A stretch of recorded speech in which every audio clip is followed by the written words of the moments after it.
Nintendo fans and everybody who loves action-adventure open-world games rejoice, because after 6 years, we are almost to the release of The Legend of Zelda Tears of the Kingdom. That's right, Link and Zelda are back in a new open-world action-adventure game that recently we've got to see a ton of new footage about and will only continue to get more and more of as time goes on. So today we're going to break down all the things that we know so far about Tears of the Kingdom. Welcome everybody to the Lumberjack Gaming Channel, your place for friendly, quality gaming content. That's right, there is already so much that we know about this game, from the story, to some new enemies, to new areas. All of that and more is what we're going to be going over in this video, so make sure to stick around to the end so you don't miss a thing. With that being said, we're not going to waste any more time and dive right on into it.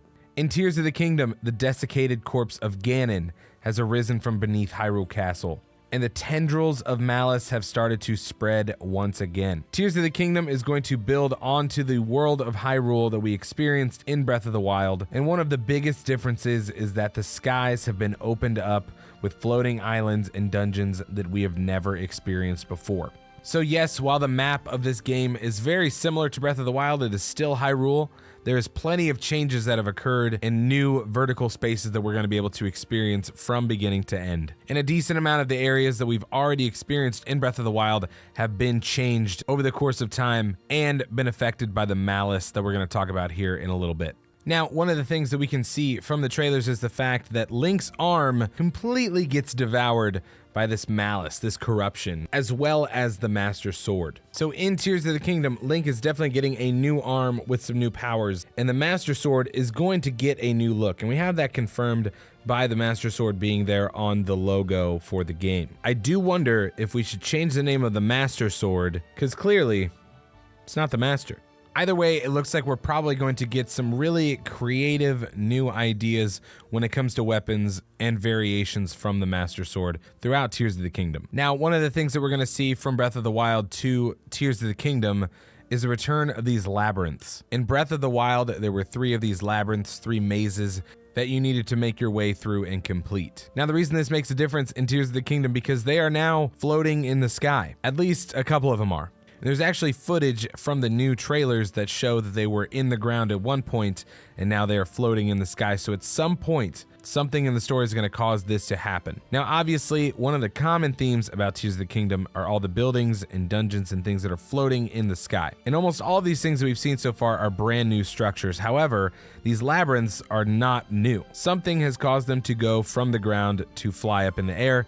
It'll be interesting to see what happens there. What made them take off? If you look at them too, they also look much deeper than what you probably would have anticipated from the experience in Breath of the Wild. I believe there was one of these labyrinths that had like a basement area in Breath of the Wild. However, these things look massive when they're floating in the air. Now, one of the new things that we get to see in Tears of the Kingdom was actually teased quite a while ago, and it's these green spirals of like light and energy. In this first trailer, we actually see it like twirling around this malice that's taking over the land. But it looks like we get to see a little bit more of it in these newer trailers. These look like discoverable locations, like things that we're gonna have to go to, whether to activate or to use. Some people have speculated that these are going to be some new fast travel locations. Other people have speculated that these actually are going to be points in which they shoot you up into the sky. And part of that rumor comes from the fact that you can go through the bottom of these structures in the sky surrounded by this green energy. So some people are thinking that you go up to one of these and it shoots you up into these areas. And then you just, pop out on the other side.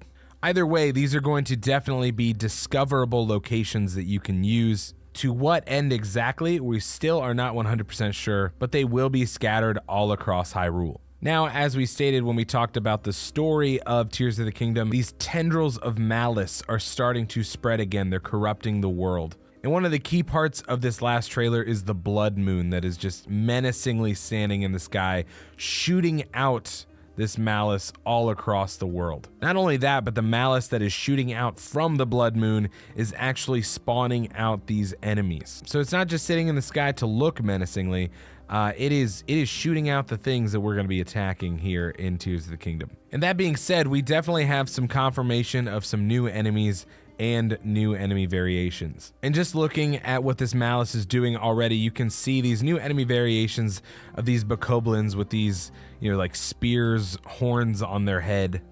You also get these massive new looking bokoblins, which, guys, these just look like terrifying. Another enemy type that I didn't actually catch on to, somebody else pointed it out, is that these look like reskinned Redeads, which honestly, man, these just look, I love this new design here. You also have these new like flying enemies that you can see. They almost look like frogs if you mix a frog with a bat. And if you catch it for a brief moment on the bridge of Lake Hylia, you see a three-headed beast, almost looks like a dragon. Some people are claiming that this might be a Gleeok, a three-headed dragon from the earlier Legend of Zelda game. Now, I could be wrong, but I've got a feeling that you're not going to be taking this thing down anytime soon. We also get a new look at some of these enemies that are held together by this new like green-like magnesis power, which like this guy's literally like a bunch of boxes, you know? I mean, it looks really cool, but he literally is just a bunch of boxes. Now, while it seems like most of the monsters that we're going to experience are just kind of reskinned or refreshed monsters that we faced in Breath of the Wild, they are looking quite menacingly, and the new additions should be a pretty fun challenge. One of the things that we can also see in some of the new trailers and some of the concept art is this like hurricane-like thing that is plaguing the world of Hyrule. You can see as it's causing storms, and honestly, with the fact that we're going to be doing a lot of aerial travel, I'm sure there's going to be a lot of different things at play when it comes to traversing these areas, especially the ones in the sky. How it got there, the significance of it, where it's stemming from are all seeming to be still a mystery. No matter where it's stemming from, it definitely seems like this is going to play a decent sized part in our exploration of Hyrule in Tears of the Kingdom. It also seems like there's a number of these like patterns that we're going to find in the overworld that we have to view from up high in order to make sense of them. Now, this doesn't really surprise me because obviously one of the big features in Tears of the Kingdom is the exploration from up in the sky. And let's be honest, guys, you're like extremely high up in the air in this game. Whenever you watch Link just like jump down to the surface, it takes a while. It's a pretty big fall. But it seems like there are areas in this game where you'll have to view these things from up top to make sense of them, to figure out what they mean, what you need to do about them, all making use of this new vertical world. Speaking of this new vertical world, one of the things that is featured is the vehicles that we're going to experience in Tears of the Kingdom. It seems like through your time with this game, you're going to be putting together many different types of vehicles, whether that's just like a flat car or a hot air balloon or these flying gliding machines. Guys, I'm gonna be honest, I think the car looks a little awkward, but the flying machine and the hot air balloon I think look absolutely incredible. It'll be interesting to see if these are just like a pattern that you find, you put these pieces together, or if these are something that you can actually create yourself. My gut says is that the car is a car, the hot air balloon is a hot air balloon, but it would be kind of cool if we had a little bit of customization to these vehicles. Either way, a way to navigate the world in a new way is definitely an exciting thing that we can look forward to in this game. Now, while this has not been confirmed, I have ears, and so do you. And it looks like Ganondorf in this game is going to be voiced by none other than the legendary Matt Mercer. Rise, rise, my servants. Sweep over Hyrule. Eliminate this kingdom and her allies.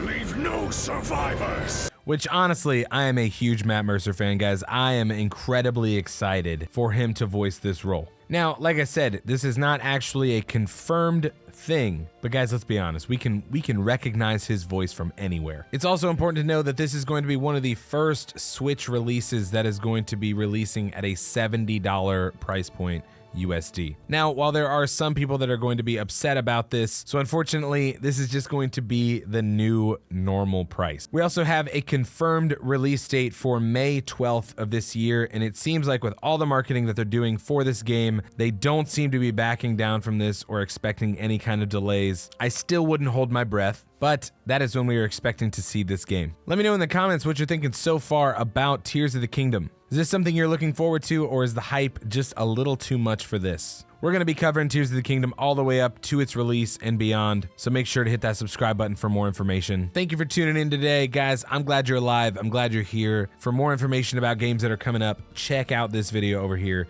and I'll see you in the next one.